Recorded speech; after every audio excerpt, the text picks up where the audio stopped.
Pronto. Anotem logo aí no caderno de vocês a definição de emolumentos. Coloca assim, taxas remuneratórias de emolumentos, que é o assunto da aula de hoje. Taxas remuneratórias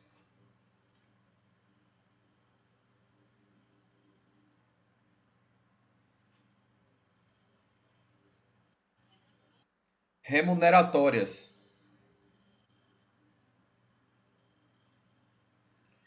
de serviços públicos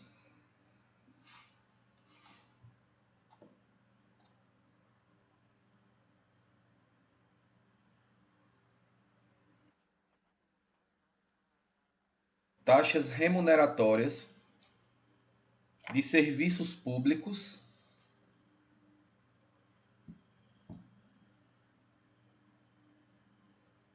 de serviços públicos, vírgula,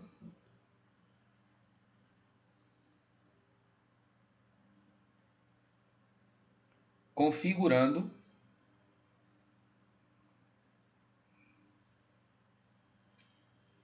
uma obrigação, configurando uma obrigação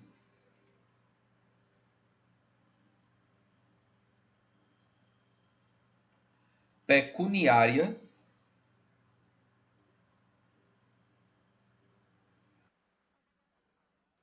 pecuniária, P-S-U-N-I-A-I-R-I-A, P-S-U, PECU, NI, N-I, área, pecuniária,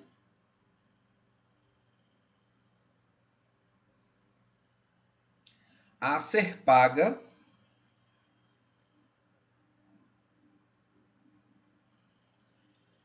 a ser paga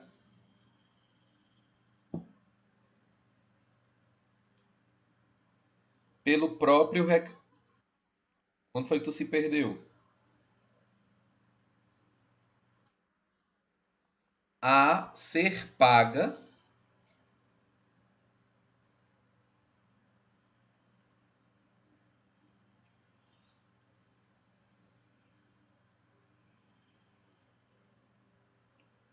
a ser paga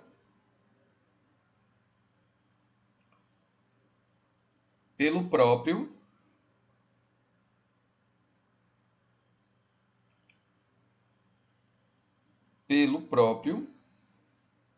requerente.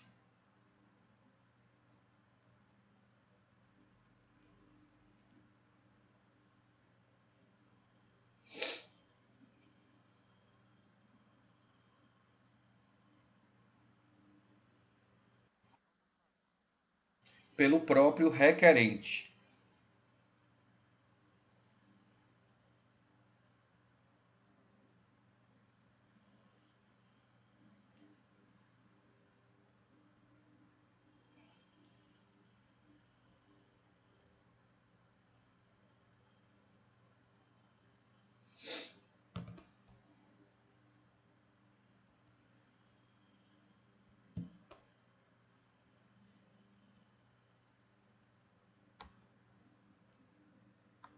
Pronto?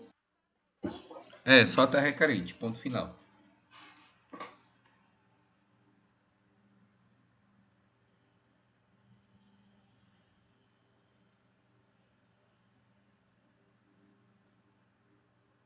Pronto?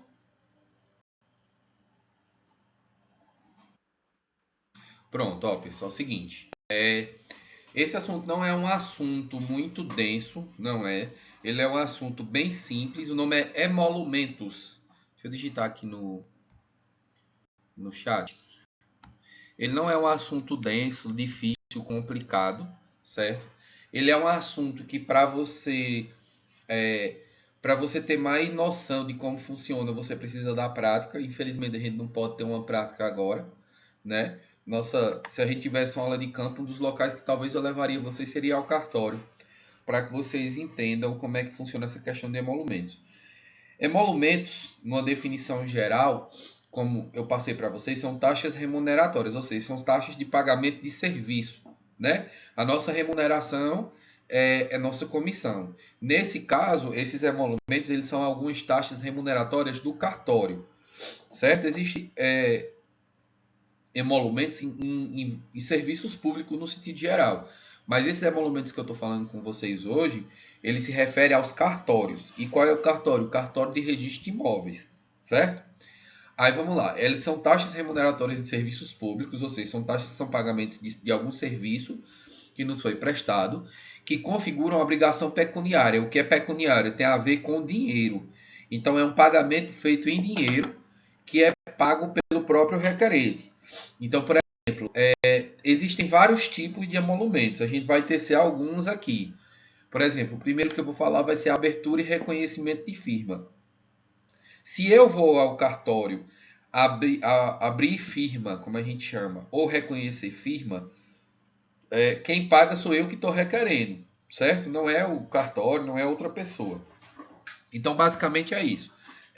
São taxas remuneratórias, são taxas a nível de remuneração por um serviço prestado pelo cartório, pago em dinheiro, que quem paga é quem vai requerer, quem vai até o cartório para fazer essa solicitação. Aí vamos lá. Primeiro, abertura e reconhecimento de firma. O que significa isso?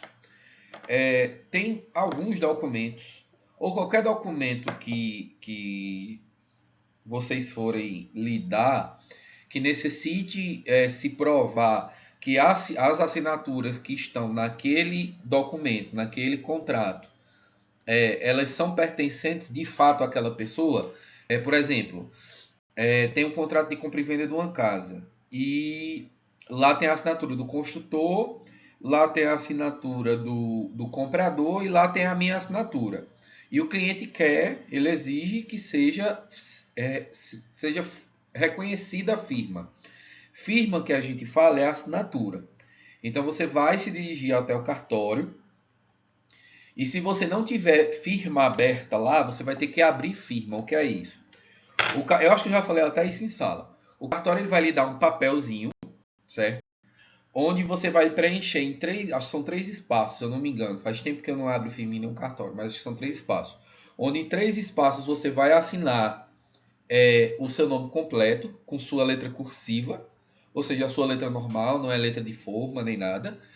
E vizinho a essas três assinaturas vai ter três espaços em branco para você rubricar também, para que ele reconheça sua assinatura e sua rubrica. E essa rubrica ou rúbrica e essa assinatura a gente chama de firma. Então, o cartório, um dos emolumentos do cartório que a gente chama abertura de firma, é quando você vai até o cartório e você registra sua assinatura. Ou seja, quando você assina qualquer documento, que a pessoa pergunta, e você, corretor, você tem firma aberta em qual cartório? Aí você diz, olha, vai lá no cartório Padre Cícero, ou no cartório Machado, ou no cartório, sei lá, Paris, que eu tenho firma reconhecida lá. Aí a pessoa vai pegar esse documento que você assinou, vai levar até o cartório, aí vai dizer assim, olha, eu vim reconhecer essa firma, ou seja, reconhecer a assinatura. Aí o cartório vai ver lá o meu nome. Então ele puxa a minha ficha lá, pega aquele papelzinho que outrora eu já assinei, aí ele confere se a assinatura que está naquele documento, ou a rúbrica, é minha assinatura. Ao ter certeza...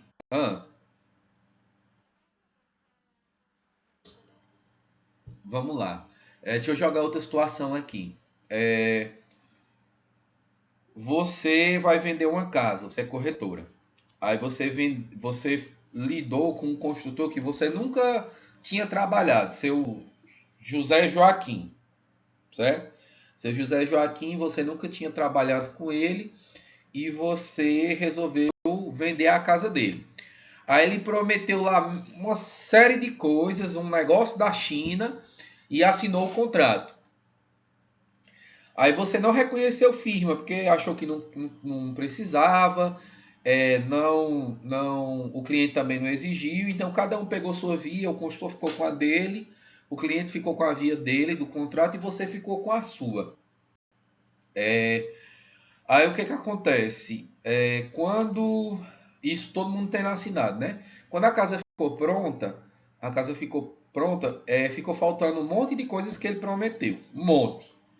E aí você vai chegar no construtor e vai dizer, cara, mas tu prometeu isso? Não, eu não prometi isso tudo. Não, mas está aqui sua assinatura, eu posso provar que você não tem nada fora da legalidade aqui, você assinou o contrato, você prometeu o contrato que você entregar e você não entregou, vou colocar você na justiça. Aí você vai para o meio de um processo judicial. Uma das coisas que eles vão pedir é, claro, uma cópia do contrato.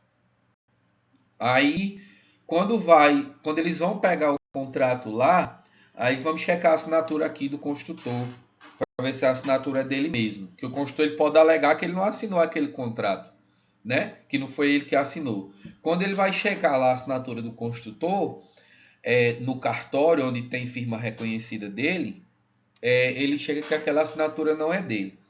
Então, para que serve o reconhecimento de firma? Quando eu falo firma, é assinatura. É para comprovar que aquela assinatura é daquela pessoa mesmo. O que aconteceria no caso desse? Se você não conseguisse provar que o construtor prometeu e através da assinatura você não conseguiria mais, porque aquela assinatura não é dele, ele mesmo forjou, fraudou a assinatura dele, é, você ia ser causa perdida, o cliente ia ficar chateado com você, ou chateado com você, porque quase nada do que foi prometido foi entregue, e você, no fim das contas, você pagava o prejuízo que você prometeu através do construtor, ou então, não sei o que aconteceria, né?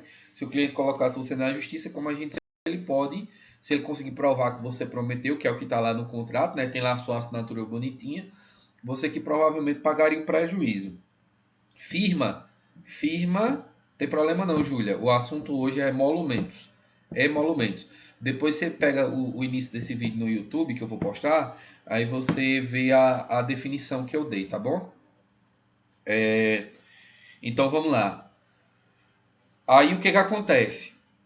Abrir firma, abertura de firma, ou seja, abertura de assinatura, é quando eu me dirijo até o cartório e registro minha assinatura no cartório.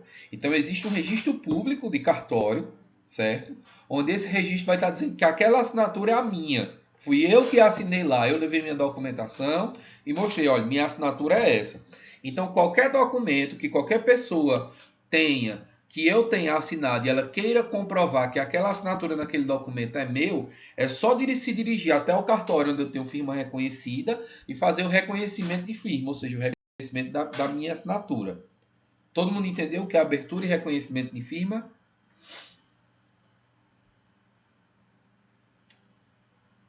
Sim ou não?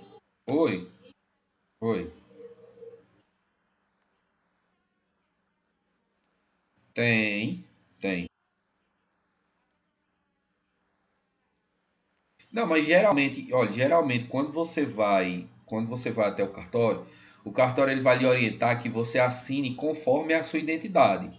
A não ser que a sua identidade já tenha vencido o prazo de validade. Porque, por exemplo, às vezes você faz identidade bebê, às vezes você faz identidade criança. E a gente tem noção que aquela assinatura nossa de 10 anos atrás, 15 anos atrás, ela mudou, certo? Então, assim, a não ser que o seu documento de identidade dele já tenha vencido, ele vai pedir o documento mais recente que você tem. E vai lhe orientar a assinar conforme o seu documento. Porque ninguém sai mudando a assinatura assim só porque quer, certo? Tinha um construtor que eu trabalhava com ele, que eu não trabalho mais, que ele assinava só o primeiro nome todo maiúsculo. Eu dizia, aqui não é sua assinatura não, bonitão, bota sua assinatura direito. Aí ele botava embaixo e assinava, conforme a identidade, para poder reconhecer firma. Porque eu digo que isso aqui não reconhece firma em canto nenhum. Porque ninguém assina o documento só com o primeiro nome, né? Então, assim, é uma coisa muito séria, porque um documento de contrato ele é um acordo de duas partes, né? Tanto do cliente que assinou o contrato que está comprando a casa, quanto do cliente que está vendendo a casa. E ambos estão prometendo, como vocês sabem, no contrato, ambos prometem, ambos são sujeitos passivos, né? E ambos são sujeitos ativos, porque um podem cobrar o outro. Então, nesse caso específico, É essencial que você, enquanto corretor, você depois que você receber a assinatura, que você tiver com as três vias em mão, você se dirija até o cartório onde cada um tem firma reconhecida e você reconheça a firma. Porque para abrir firma, só abre uma vez, assim, eu sei que tem um prazo de validade, eu não sei se são exatamente esses 10 anos. Vocês podem até pesquisar, assim, não é tão importante. Mas, tipo assim, se você abre firma, você passa não sei quantos anos com essa firma aberta, você só paga uma vez. Acho que é, sei lá, R$ 19, R$ 20, não sei quanto é que tá a abertura de firma, não. Tem uma tabela. Mas é basicamente isso aí, em torno disso. E aí, toda vez que a pessoa vai levar um documento para reconhecer sua firma, paga R$ 4 e pouco por assinatura. Ou por rubrica, né? Então, assim, é um negócio que é uns R$ 4 que você paga para reconhecer firma que vai lhe livrar de um prejuízo futuro. Certo? Todo mundo entendeu o que é abertura e reconhecimento de firma? Pronto. Qual parte? A parte do, a parte do prejuízo. Pronto. Geralmente, para você abrir firma, para você ir até o cartório e dizer, olha, quero abrir a firma, abrir minha firma aqui, abrir o reconhecimento de minha assinatura, é em torno de R$ 20, 19, 20, não sei quanto é que tá, mas é mais ou menos isso. E reconhecimento de firma por assinatura é em torno de R$ 4. Então, por exemplo, se você vai levar é, um documento que tem três assinaturas, você vai pagar por cada assinatura R$ 4. Se são três assinaturas, são R$ 12 que você vai pagar. E acaba sendo pelo quê, Caroline? Obrigado pelo quê? Então vai R$ 12 você paga. Ah, tá. É de nada. É meu dever. É, cada assinatura que dar lá, que você vai reconhecer, vai dar, por exemplo, R$ 4 é um valor pequeno comparado a um prejuízo que você teria caso haja um problema mais na frente. Apesar de você também não ser responsável pela obra, né? Aí, o próximo emolumento, então já falei de dois, tá? Que dois é basicamente como se eu estivesse falando de um. É só abertura de firma e reconhecimento de firma. São dois emolumentos. Pode perguntar, Tainá. Ah, pois fala, Júlia. Não, é porque assim, olha. Não, não. Não, é porque assim, é porque você não pegou o início da aula. Deixa eu falar isso de novo, então para você entender. Ó, emolumentos são algumas taxas que a gente paga por algum serviço público que foi prestado a gente. Eu estou falando hoje especificamente de emolumentos cartorários. São serviços que são prestados em cartório, onde a gente vai pagar por esse serviço, certo? Aí, os dois primeiros que eu falei foi essa abertura e reconhecimento de firma. Aí existe uma taxa para cada emolumento, né? Eu não sei todas, eu falei de abertura e reconhecimento de firma porque é uma coisa que é bastante comum eu fazer. Então eu estou mais ou menos habituado em cima do valor. Os outros provavelmente eu também não vou saber quanto é que custa em média cada um, porque eu também não vivo muito em cartório, sabe? Mas assim, essa questão de valores eu não vou nem cobrar em prova. É só que eu preciso que vocês saibam que esses serviços eles são remuneratórios, ou seja, é o valor da remuneração do cartório por estar prestando aquele serviço. Porque se a gente não tivesse um cartório para reconhecer uma assinatura de uma pessoa, a gente não teria como reconhecer através de selo e comprovar judicialmente que aquela assinatura é daquela pessoa, certo? Aí vamos lá. O terceiro emolumento que eu vou falar, que eu já falei de abertura e reconhecimento de firma, ele trata da autenticação, certo? É, provavelmente vocês já autenticaram um documento. Já algum documento em cartório ou não? Nunca autenticaram um documento.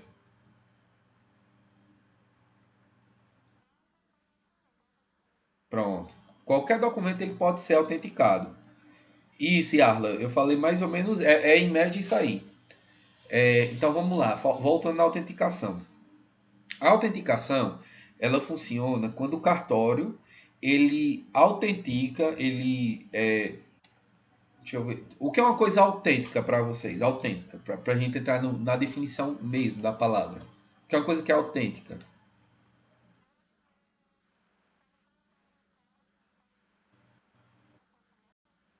Não, não necessariamente, mas autêntico. Vamos falar do que é autêntico. O que é uma coisa que é autêntica?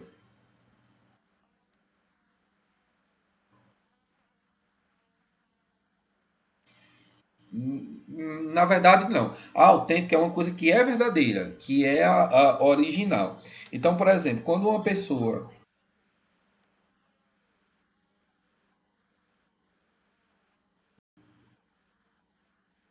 Certo? Mas o que é que o cartório faz quando ele coloca o selo lá e o carimbo, dizendo que aquilo é autêntico?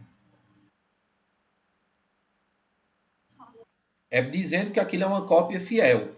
Porque, tipo assim, durante uma Xerox, você pode, uma Xerox simples, ó, quando você tira uma Xerox simples, fala, pode falar.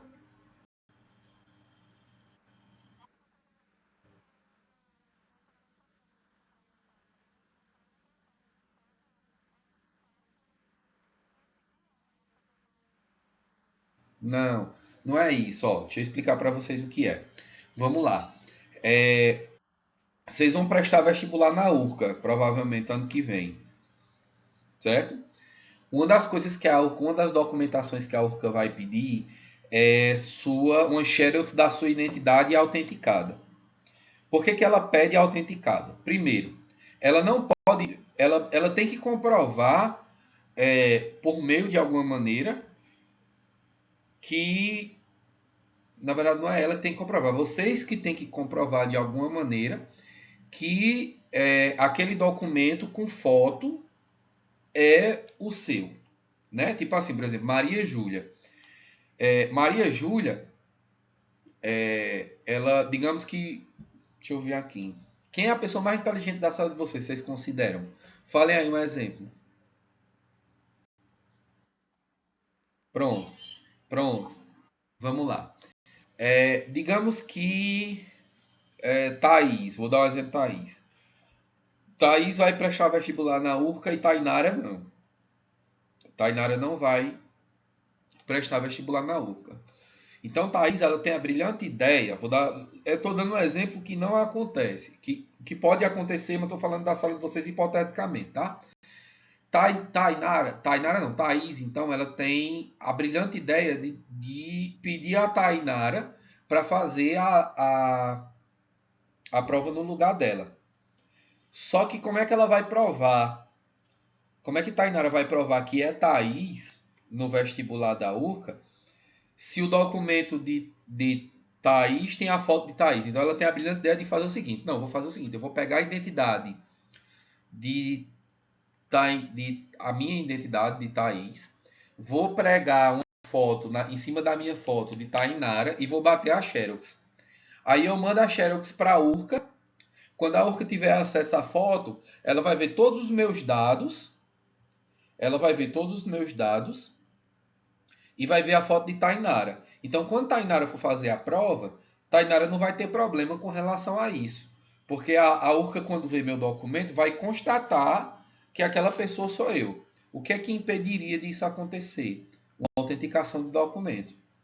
Porque quando o cartório ele pega a identidade de Thaís com a xerox da identidade de Thaís com a foto de Tainara, ela vai verificar o original, ela vê que aquele documento ele foi fraudado, ele foi modificado, foi colocado uma foto que não é a foto que está lá na identidade. Então ele não autentica. Então Thaís não teria como fazer isso. Eu não sei se vocês estão entendendo o que eu estou querendo dizer. O que eu estou querendo dizer é que através. O que eu estou querendo dizer é que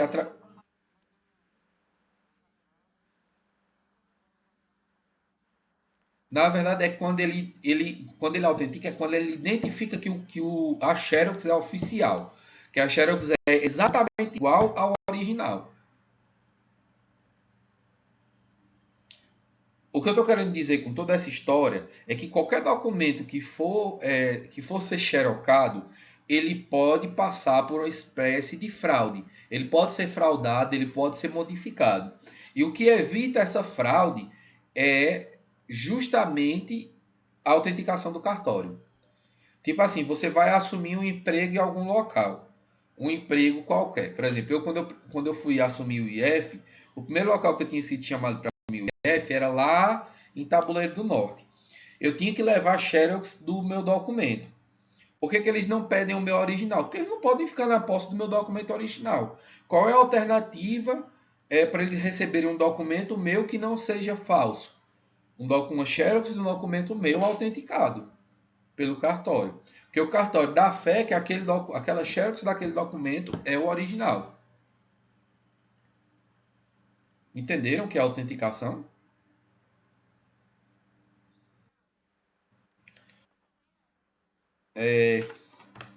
Quando vocês foram entrar na escola, foi pedido xerox ou xerox autenticada? Não pediram a xerox autenticada, não? Pois é um erro. Pois é um erro. Mas não, enfim. Que vocês poderiam se passar por outras pessoas. Gente, digamos que eu tenho uma escola. Eu tenho escola. Eu sou professor. Eu sou diretor de uma escola e dono ao mesmo tempo. Eu montei uma escola particular. E eu descubro que vocês são professores e são os melhores no que vocês fazem. Para assinar a carteira de vocês, contratar vocês, fazer contrato e tal de trabalho, eu preciso pedir os documentos de vocês. Não precisa as informações, número do RG, número de CPF, comprovante de residência, certidão de nascimento ou de casamento. Eu não preciso pedir isso? Preciso, né? Pronto. Eu posso pedir o documento original de vocês e ficar comigo? Não, posso não. Mas eu tenho que pedir alguma coisa que tenha validade. Alguma coisa, algum documento de vocês, alguma espécie de documento que eu de fato eu possa confiar naquelas informações da Xerox que vocês me passaram. Por isso eu peço Xerox de documento autenticado. Porque esses documentos de vocês, autenticados pelo cartório, como é que funciona? Você vai no cartório, aí você leva seu documento original, aí você diz, olha, eu queria xerocar e autenticar. Aí o cartório tá bom, ele mesmo vai lá, xeroca, ou então se você levar ou então, se você leva. É porque eu vou explicando aqui e às vezes eu me embaralho, mas às vezes eu acho que é o jeito mais certo de explicar e acabo me embananando. Aí vamos retornar aqui rapidinho, só para terminar. Aí você vai chegar lá no cartório com a Xerox. Aí o cartório ele vai pegar o original, ele vai pegar a Xerox que você trouxe e vai conferir dado por dado, foto, número por número, para constatar que de fato essa Xerox que você levou para o cartório é exatamente igual ao original. Aí pronto, ele autentica. Coloca o selo, coloca o carimbo e assina. Pronto, isso é autenticação. Entenderam?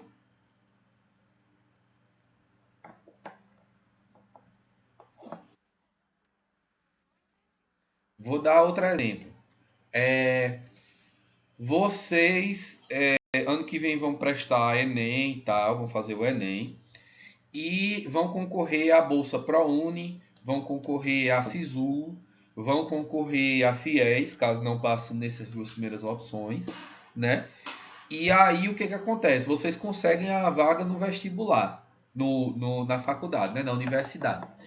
Aí uma das exigências da faculdade é a documentação de vocês. Mais uma vez eu pergunto, eles podem pedir o documento original de vocês e ficar na posse deles?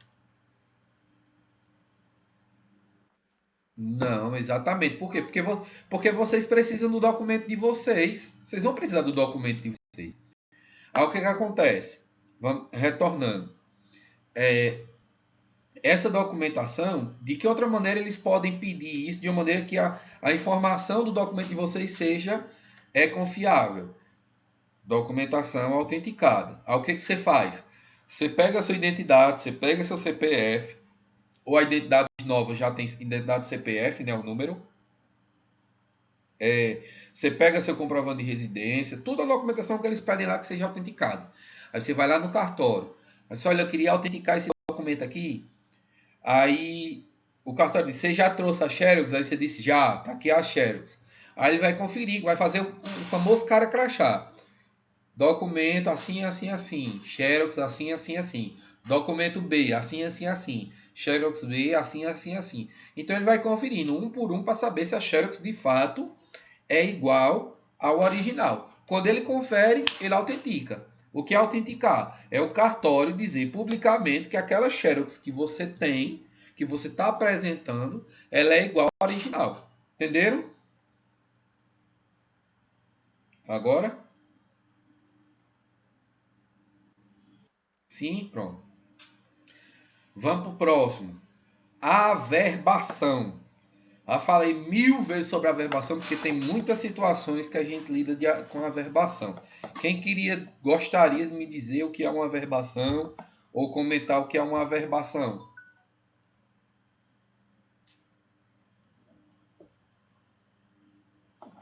Espera aí, calma, gente, uma por vez.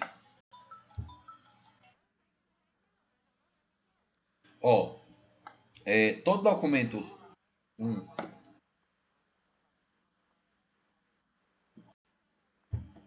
hum,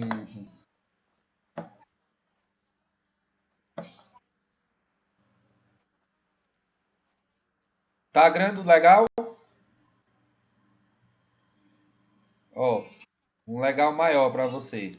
É isso mesmo, ó. Qualquer documento que possui qualquer tipo de alteração, a essa alteração do original a gente chama de averbação. Por exemplo, você registrou o seu terreno no cartório. Aí o terreno não é mais um terreno, agora ele é uma casa com, sei lá, 2 quartos. Aí você faz a verbação na escritura. Você faz a alteração na escritura, porque na obra você já fez, mas aí você precisa fazer na escritura. Aí uma escritura, deixa de ser uma escritura de um terreno para ser a escritura de uma casa, ok? A verbação é essa alteração que é feita no registro. Pode falar, Vitória.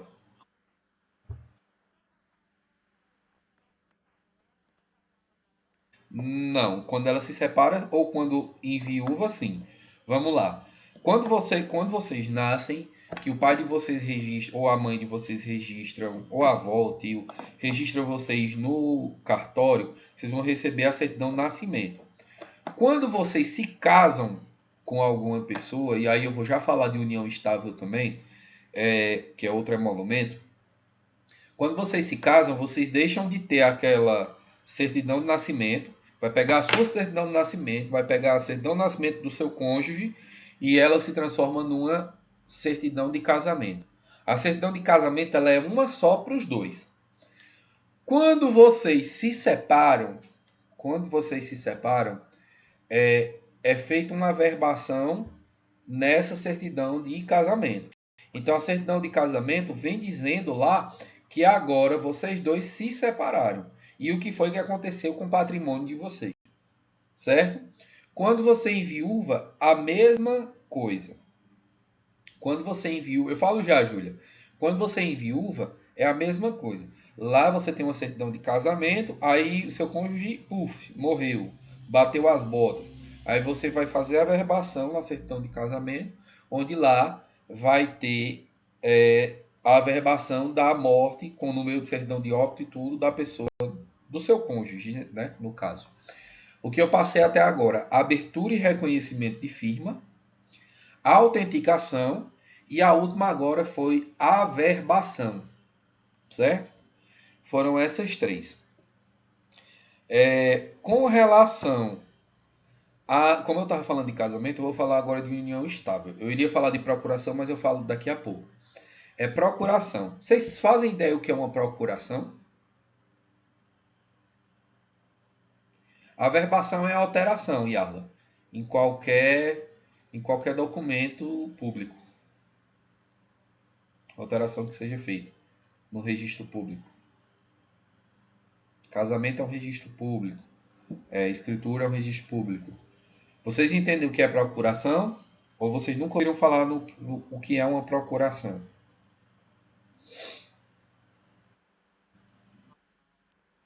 Pronto, pronto. Eu vou explicar para vocês o que é uma procuração. Vamos lá. Você vende loteamentos. Você vende casas, você vende imóveis. Aqui, em Juazeiro do Norte. Durante esse tempo que você vende, você já vendeu para diversas pessoas. Provavelmente alguma ou algumas dessas pessoas que você já vendeu, ela possui conhecidos ou familiares em outro estado. Provavelmente até vocês também. Vocês devem ter parente em São Paulo, parente no Rio de Janeiro, parente em outras cidades que não são aqui. Onde essas pessoas trabalham, residem nessas outras cidades e não é toda hora que pode estar vindo para cá, né? Isso já aconteceu muito comigo. Eu estava vendendo loteamento, aí eu vendia a uma pessoa, aí essa pessoa comentou com o irmão, ou com um parente, ou um primo, ou cunhado, que mora em outra cidade, longe, São Paulo, Rio de Janeiro, sei lá, até fora do país. Comigo nunca aconteceu, não. Assim, eu quase fechei uma venda com um cara de fora, mas acabei não fechando. Mas enfim, voltando ao assunto principal. Aí essa pessoa de fora se interessa. Por quê? Porque às vezes, ou por ele ter familiar aqui na cidade, ou porque ele saiu para trabalhar e agora quer retornar, ou pensa futuramente em retornar e quer ter um terreno quando chegar aqui, ou quer ter uma casa e tal, quer fazer um investimento aqui, ele quer comprar. Só que o que é que acontece? Se você for esperar que a pessoa retorne, venha para cá, para ela fazer a assinatura do contrato de compra e venda e tal, vai demorar muito. E a empresa que você trabalha, as loteadoras, elas não vão esperar 6 meses, 10 meses para uma assinatura de contrato. O contrato geralmente ele é feito até uma semana depois da venda. A gente preenche aquela proposta, leva toda a documentação para a empresa devolve o contrato em mais ou menos uma semana. Só que a pessoa quer o terreno. Aí tem duas opções, né? Uma das opções é colocar o parente dele aqui para comprar, porque o dinheiro ele pode mandar para a conta do parente que mora aqui e o parente daqui compra e assina por ele. Só que se o parente assinar, o terreno, a casa, vai ser no nome do parente. Porque o parente não pode forjar a assinatura do dono do terreno, né? E às vezes a pessoa não acha interessante isso. Porque o contrato vai sair no nome do seu parente e não no seu nome. E a segunda opção, que é a opção mais viável, que é a opção que a gente trabalha, é através de uma procuração, que resolve esse problema. O que é uma procuração? Uma procuração é um documento, também feito no cartório, é um emolumento que a gente chama, que ele é feito em cartório, onde essa pessoa que mora em São Paulo, ou mora em Rio de Janeiro, ele se dirige a qualquer cartório lá na cidade dele e redige essa procuração, esse documento, onde nesse documento ele vai dar poder para que o parente dele aqui assine o contrato por ele. Aí sim pode. Com a procuração, pode. Vamos de novo. Quem de vocês tem parente em São Paulo? Qualquer um. Diga eu e diga o nome do parente. Como é o nome da tua tia? Hã? Pronto. Digamos que eu fiz uma venda, eu estou trabalhando com terceira etapa do Oasis do Cariri. Aí Isaac me comprou um terreno no Oasis. Aí ele comentou com a tia dele, Conceição, da onde ela é de São Paulo, é Isaac? Pronto. Aí ele comentou com a tia Conceição dele, tia, comprei um terreno maravilhoso aqui no Juazeiro. É assim, assim, assim, assim, assim. Eita, Isaac, pois eu quero. Aí Conceição se interessa pelo terreno. Aí eu digo, ó, Isaac, você tem duas opções. Uma, você assinar o contrato no seu nome, tudo direitinho e tal. E aí, quando ela vier para cá, transfere para o nome dela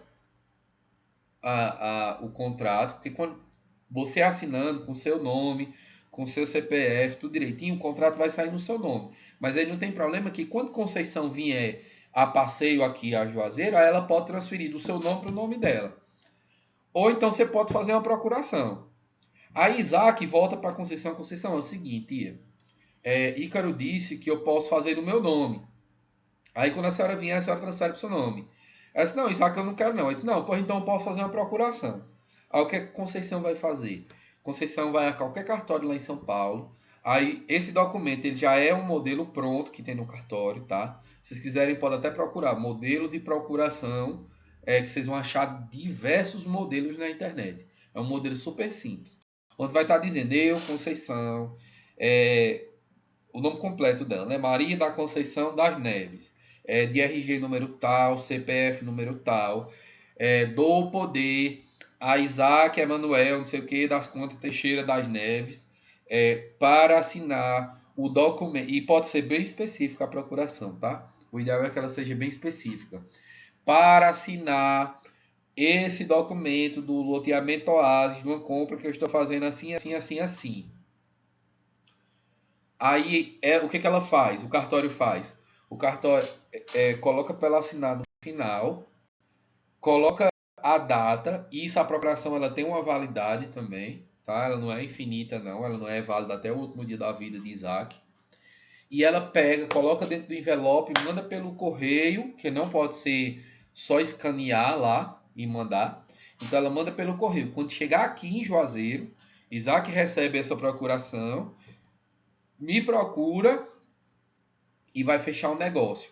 Aí ele pode assinar com o nome dele, tudo direitinho, e eu preencho toda a documentação com o nome dela. Quando sair o contrato, Isaac também assina o contrato. Só que, apesar de ele estar assinando, o contrato está no nome de Conceição, está no nome da tia dela. Outros exemplos de procuração. Vocês têm a avó idosa que quem tira e recebe dinheiro de aposentadoria dela é algum tio de vocês ou pai de vocês mesmo?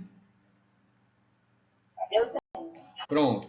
Provavelmente seu tio ou seu pai ou sua mãe resolve as coisas de sua avó porque ele tem uma procuração, porque ela deu poder a ele para resolver esse tipo de situação para ela. Então é tipo assim, é como se ele tivesse representando ela judicialmente perante alguma situação. Então a procuração é isso. Se eu dou uma procuração a você, você tem um poder sobre minha decisão. É tipo assim, é como se eu dissesse assim, olha, confio nele para tomar tal decisão para mim. Então eu estou dando a procuração a ele. Geralmente processos de direito na justiça também existe procuração, porque às vezes o advogado ele tem que assinar, tem que botar você para assinar muita documentação e às vezes não tem tempo hábil para resolver isso e resolver outra coisa. Então você geralmente eles fazem uma procuração para que você assine, dando poder ao advogado para assinar por você, ok?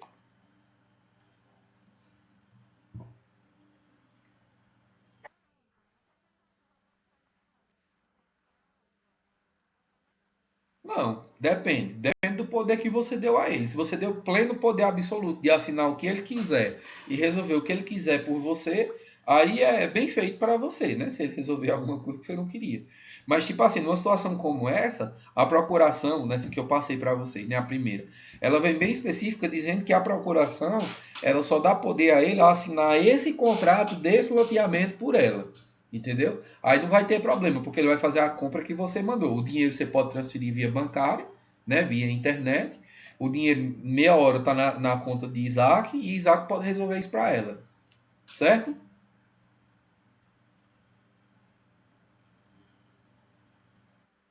E, rapaz, eu ia falar de união estável, eu falei foi de procuração, não foi?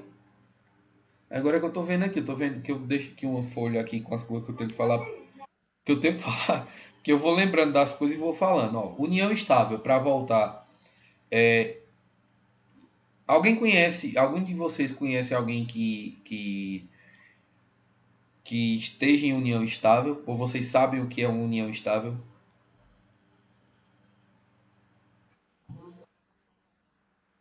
É uma espécie de casamento, só que sem registro civil e sem mudança de estágio civil, estado. Provavelmente vocês devem conhecer algum casal, quer seja hétero afetivo ou homoafetivo, que deve estar junto aí há, sei lá, mais de 5 anos, 20 anos, 10 anos, não sei. Vocês devem conhecer. Ou que nunca quis se casar. Ambos ainda têm sua certidão de nascimento. Oi,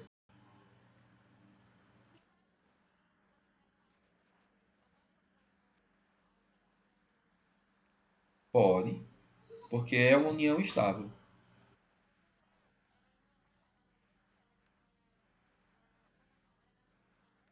Hum.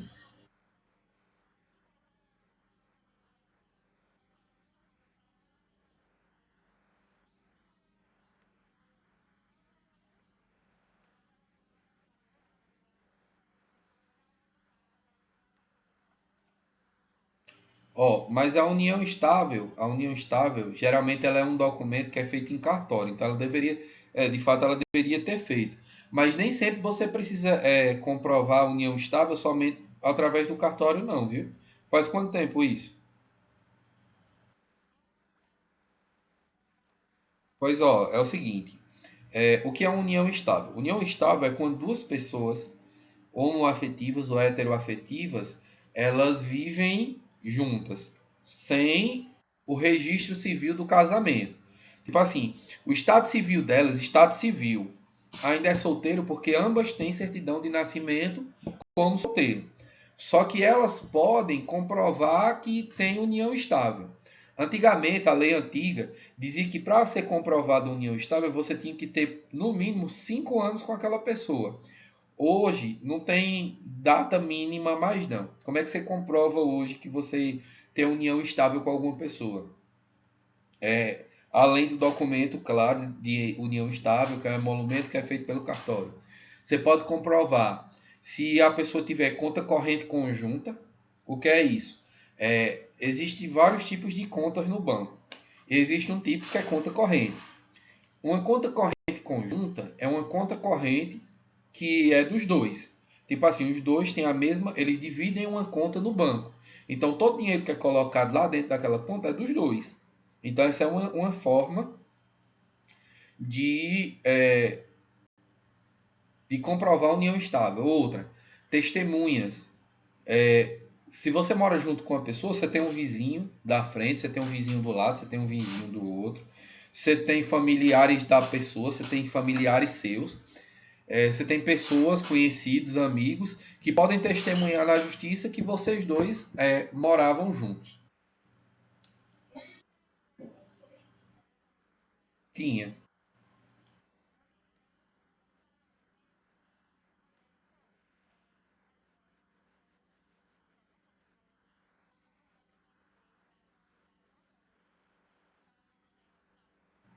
Como assim? Não entendi, não.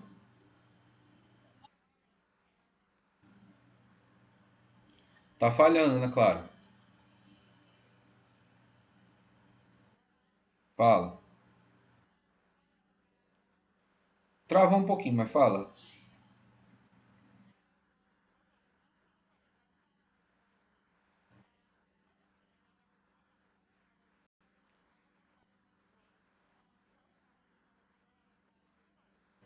Como assim o documento dele? Documento de quem?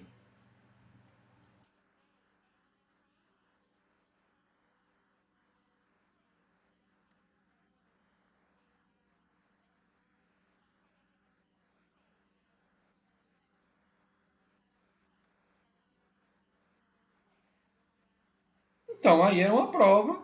Aí tinha como ela comprovar que tinha união estável. Se tudo que resolvia para ele era ela, isso é união estável.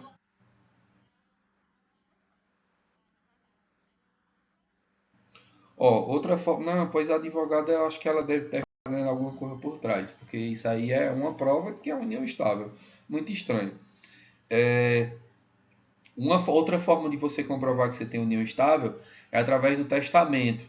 Às vezes, por exemplo, a pessoa morrer, tem patrimônio, antes de morrer fez um testamento. É uma prova de união estável, porque você não vai deixar nada para ninguém que você não tinha união estável. E outra é a pólice de seguro.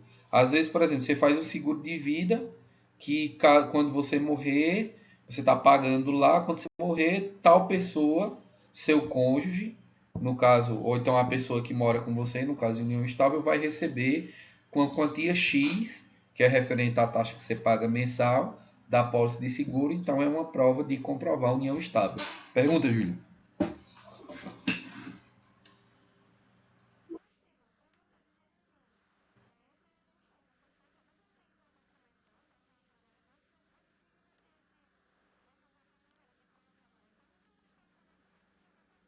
Mas assim, quando você, às vezes as pessoas elas se juntam e não, por desleixo mesmo, eles não promovem nenhum tipo de comprovação cartorária. Tipo assim, porque você pode fazer um registro de união estável em cartório. entendeu? E colocar que você, Maria Júlia, vive em união estável com José Joaquim da Silva há tantos anos e que deseja que tudo de direito seja dos dois, não sei, alguma coisa assim. É um documento. Mas às vezes vocês dois, por desleixo, ou por achar que nunca ia precisar, ou porque acha besteira, ou porque promete de ir e nunca vai, ou por falta de tempo, acaba não fazendo essa documentação. Aí um dos dois morre, deixa um monte de coisa que vai para outra pessoa que não é de direito, porque você não consegue comprovar que tem união estável. Aí essas formas que eu falei são as formas que comprovam a união estável de alguém.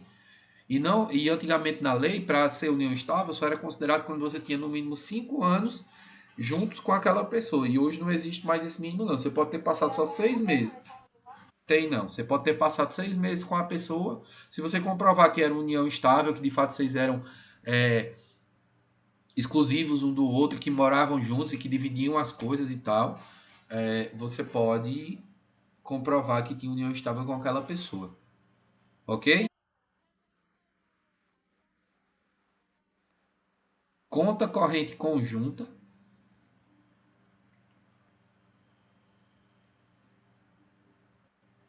testemunha,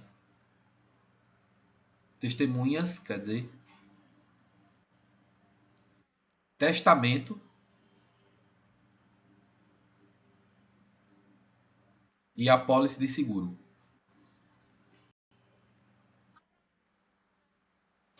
A pólice de seguro é assim. Seguro, sabe o que é um seguro, né? É uma espécie de plano bancário ou de instituição financeira que você paga mensalmente, que ele vai servir para você no futuro caso alguma coisa aconteça. Exemplo, seguro de moto, seguro de carro. O seguro geralmente ele cobre roubo. Se você for roubado, o banco vai lá e cobre o dano, ou seja, ele dá outra moto, igual aquela que você tinha. Ou roubo ou furto, né, assalto. Ele cobre perda total, às vezes você só sofreu um acidente e apesar da moto não ter sido roubada nem nada, a moto acabou, não presta mais para nada, ou então o carro mesmo. Aí deu perda total. O banco ele lhe dá outro carro, outra moto. Casa também, seguro de casa é a mesma coisa. Às vezes dá perda total da casa por um incêndio, ou por uma tempestade, alguma coisa. Você o seguro cobre. E nesse caso específico de união estável, de apólice de seguro que eu estou falando, é específico de seguro de vida. Exemplo, se você paga um seguro de vida seu, é para que quando você morrer, alguém não fique desamparado financeiramente, né? Então quem é a pessoa que vai ficar desamparada? Às vezes você mora de união estável com alguma pessoa e essa pessoa não trabalha. Aí tipo assim, você morreu. O que vai acontecer com aquela pessoa?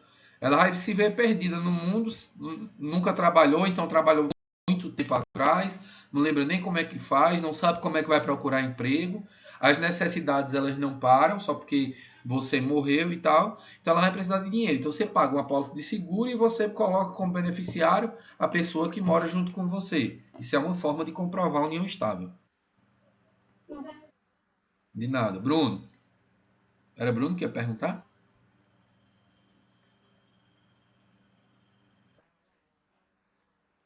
Pois pergunta. Oxente, pode perguntar, macho. Oxe, mas tu entendeu o que tu queria saber? Certeza, né? Ah, tá bom. Mas se tiver alguma dúvida, você pode tirar. E por último, a gente vai falar em escrituração e registro de imóvel, tá? É o último emolumento de hoje para a gente terminar a aula. Escrituração e registro do imóvel. Isso, escrituração e registro do imóvel.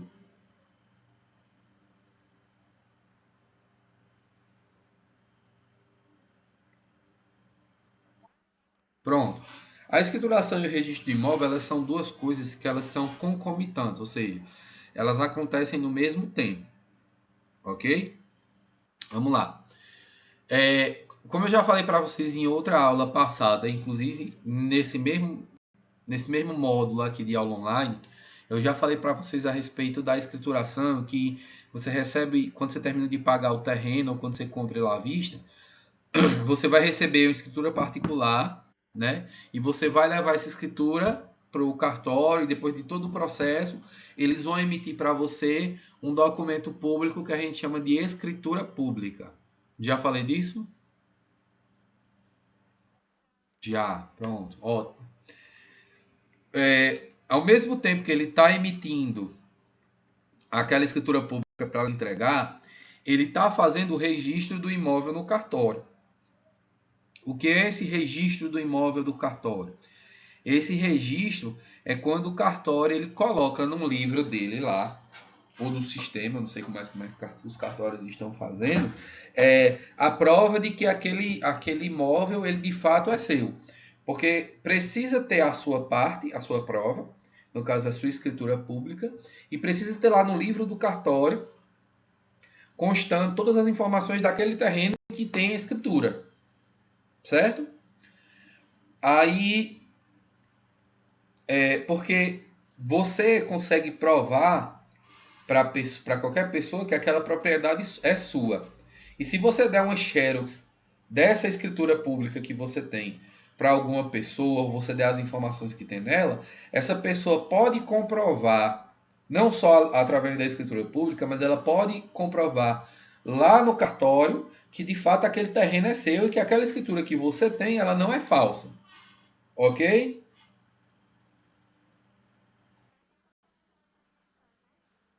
Exatamente. Porque vai ficar um registro seu no sistema da Secretaria de Segurança Pública, da sua identidade, e você tem a sua identidade, né? Seu documento, ok? É como se a escritura fosse móvel, fosse alguma coisa móvel que você pode levar para qualquer canto, e o registro do imóvel fosse uma coisa fixa que fica no cartório, ok? Vamos lá. O cartório, o cartório, ele não só emite a escritura pública, a que você leva junto com você para comprovar que aquele terreno é seu. Ele faz um registro também no livro dele, no livro cartorário de registro de imóveis, daquele imóvel seu. Então, por exemplo, digamos, você tem um terreno, você mora numa casa onde tem um terreno vizinho, um terreno baldio, que você gostaria de comprar. Você juntou dinheiro e tal, você quer fazer uma área de lazer nesse terreno. Só que você não sabe quem é o dono do terreno. Como é que você vai saber, vai fazer para achar o dono desse terreno? Como é que vocês acham que vocês fariam? Você vai no cartório exatamente, porque lá vai ter o registro do imóvel. Então a escritura é uma coisa e o registro é a mesma coisa. Só que a escritura fica na posse do proprietário e o registro fica na posse do cartório. Entendeu, Tainara?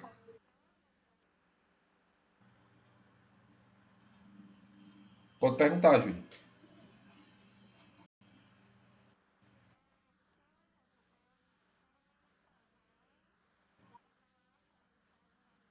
Hum.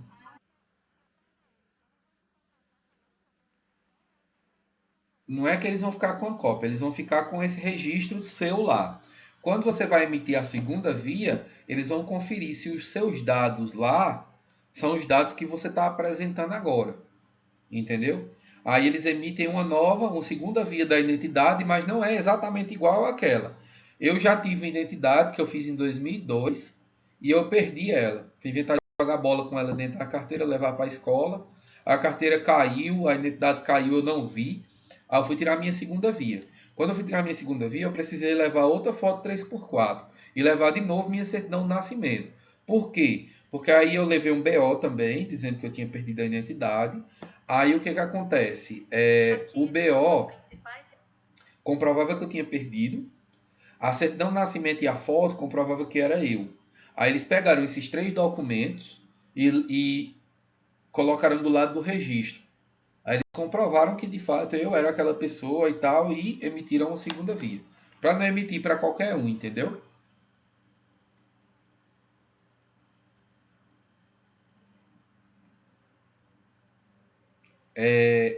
Vamos lá. Eu queria que vocês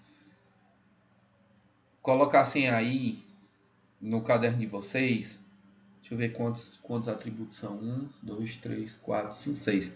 Os 6 atributos do registro imobiliário. Porque o registro do imóvel, ele possui 6 atributos, que eu queria que vocês anotassem. Só o nome. Aí quando vocês precisarem, vocês não anotem a definição não, porque aí quando eu postar o vídeo daqui a pouco, aí vocês veem a definição na internet, tá bom?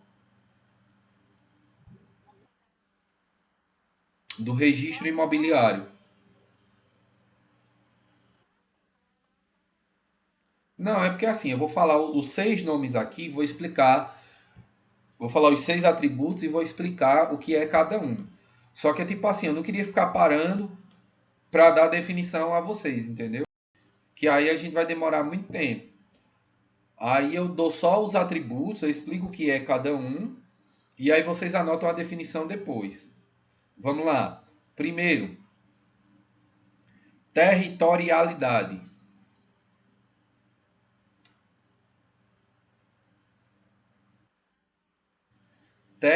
Eu vou digitar aqui no chat, tá? Os 6, que os nomes são bem difíceis mesmo de entender. E territorialidade obrigatoriedade, publicidade, oi,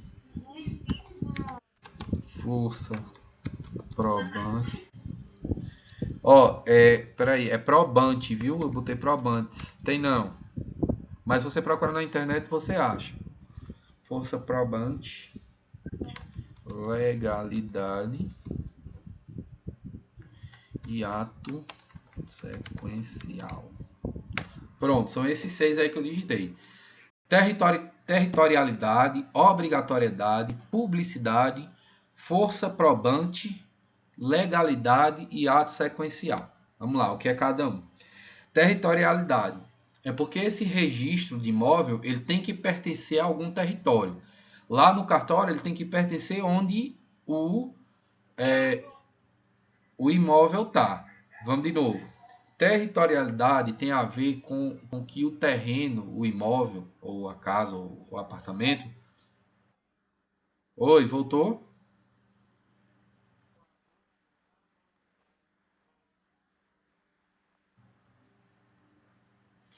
Olha aí se voltou agora. Voltou ao normal?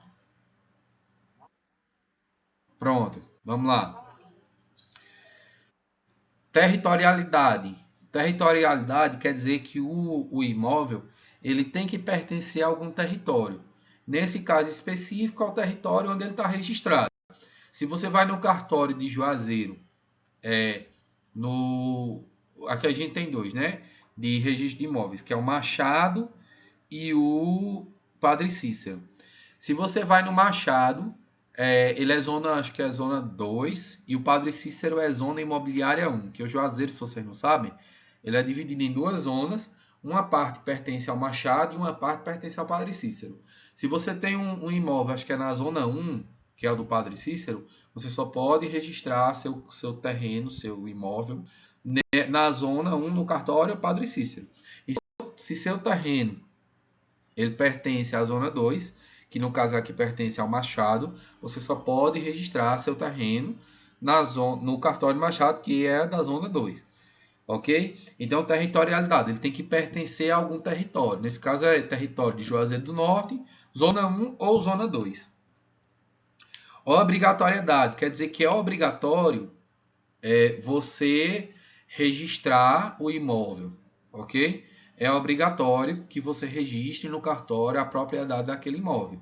Então, terminou de pagar, ou comprou uma casa, ou comprou um apartamento, corre para o cartório e vai registrar ele.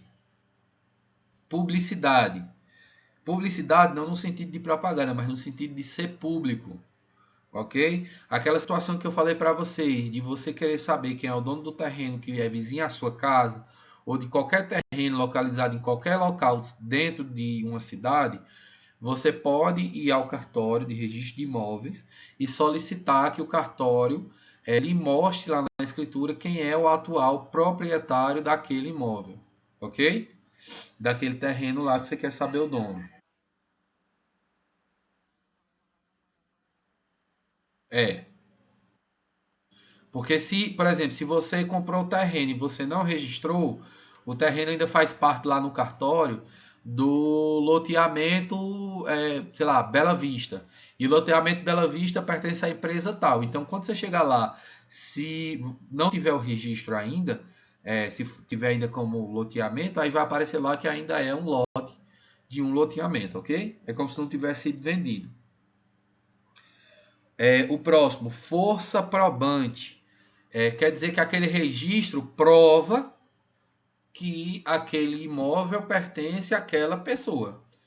Não existe como você provar que um imóvel pertence a uma pessoa, senão por conta do registro imobiliário, certo? Não é? Vocês lembram daquela questão um, do registro que fica no cartório, daquele registro próprio que fica no cartório. Ó, vocês lembram do caso do triplex de Lula? Lembro, que foi notícia no Brasil todinho, não lembram? Pronto. Vocês sabem por que, que Lula foi absolvido e tal, e ele tá fora da prisão? Porque não existia, porque exatamente, porque não existe escritura pública, nem registro em cartório, no caso daquela zona, que tem o nome de Luiz Inácio Lula da Silva. Então ali, por não ter a documentação, ele foi preso injustamente, certo? Não quer dizer que ele não é o dono, não é o proprietário, pode ser que seja de um laranja. Mas assim, você não pode condenar, ele não poderia ser condenado com base em o que o Dallagnol e o Moro falaram na época. Não temos provas, mas temos convicção, certo? Ou seja, eles não tinham a prova que Lula ele era o proprietário. Não existia escritura pública no nome de Lula e nem existia registro imobiliário no nome de Lula. É, o que a gente entra na questão, eu vou pular o legalidade e vou entrar no ato sequencial. Quando eles foram puxar o registro daquele imóvel do triplex, o negócio do triplex do Guarujá lá de Lula, eles viram uma coisa que a gente chama de ato sequencial. Por quê? Quando eles verificaram o registro do imóvel, o registro do imóvel era no nome de uma pessoa. Ato sequencial é quando você vê o dono anterior, depois o dono anterior, depois o dono anterior. Por exemplo, existe um imóvel que foi de A, aí A vendeu para B, B vendeu para C e C vendeu para D. Atualmente, o imóvel é do proprietário D, certo? Então, essa questão de ter passado do A para o B, do B para o C, do C para o D, é o que a gente chama de ato sequencial. É porque o imóvel ele pode ir passando por várias pessoas e todo esse registro desse imóvel fica lá no cartório, ok?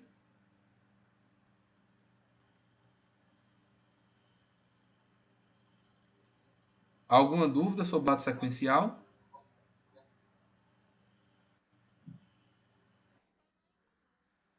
Vamos lá. Vanessa, tu comprou uma casa que tu não pretende viver nessa casa o tempo todo, certo? A vida toda. Então tu passou 10, aqui é tua, ó. Tu passou 10 anos nessa casa. Aí tu vendeu ela para Ana Vitória. A Ana Vitória agora ela é a proprietária. Lá no registro do cartório, no registro desse imóvel, dessa casa, que é o registro do imóvel, tá dizendo que tu comprou o imóvel e 10 anos depois tu vendeu para Ana Vitória, certo? Aí vamos lá. A Ana Vitória passou mais 5 anos na casa e vendeu para a Yarla, ok? Yarla passou mais 10 anos e vendeu para a Vanessa, ok? Isso de passar de você. Quem foi a primeira dona, hein? Que eu não tô lembrado agora. Isso tu entendeu. Foi Vanessa mesmo. Aí vendeu de novo para a Vanessa, né? Aí Vanessa comprou de volta porque ela tem uma afeição muito grande pelo imóvel. Aí de passar de Vanessa para Ana Vitória, depois para Yarla, depois para Vanessa de novo, a gente chama de ato sequencial. É uma sequência de atos que aconteceu dentro daquele imóvel, certo? Passou de um para outro, para outro, para outro. Se tiver outro, está presente no ato sequencial também. Então, por exemplo, lá no ato sequencial do triplex do Guarujá, em nenhum momento tinha nome de Lula, do filho dele ou da esposa dele. Ok? Então não poderia se afirmar que o triplex do Guarujá seria de Lula, pertenceria a Lula. Ok? Entenderam o que é o ato sequencial para eu passar para o último? Pronto. Por fim, legalidade. Toda propriedade, ou todo registro de imóveis, ele só pode acontecer se ele for de maneira legal. Ele tem que obedecer às leis, à legislação vigente do país, ou seja, a legislação atual que está em vigência naquele país, para que ela possa ser de fato dada como legal. Ou seja, ela tem que ter legalidade, ela tem que ser dentro das leis, ela tem que obedecer às leis, senão ela não tem validade jurídica. Entenderam? Força probante é que o registro do imóvel prova que aquela pessoa é dono daquele imóvel. Ok? Pronto. Eu terminei a aula. Basicamente, o que a gente falou hoje foi só sobre algumas operações relativas ao cartório, que são serviços que são pagos, onde esses serviços eles vão ser prestados pelo cartório em algum momento da sua vida de corretor de imóveis. Falei sobre abertura e reconhecimento de firma, autenticação, escrituração e registro do imóvel, averbação, procuração e união estável. Existem vários outros, mas esses que eu falei, eles são os principais, são os que a gente vai lidar dentro da nossa área de corretor, tá certo? Daqui para mais tarde eu posto essa aula no YouTube. Um abraço para vocês. Se alguém tiver uma dúvida, fale agora ou cale-se para sempre.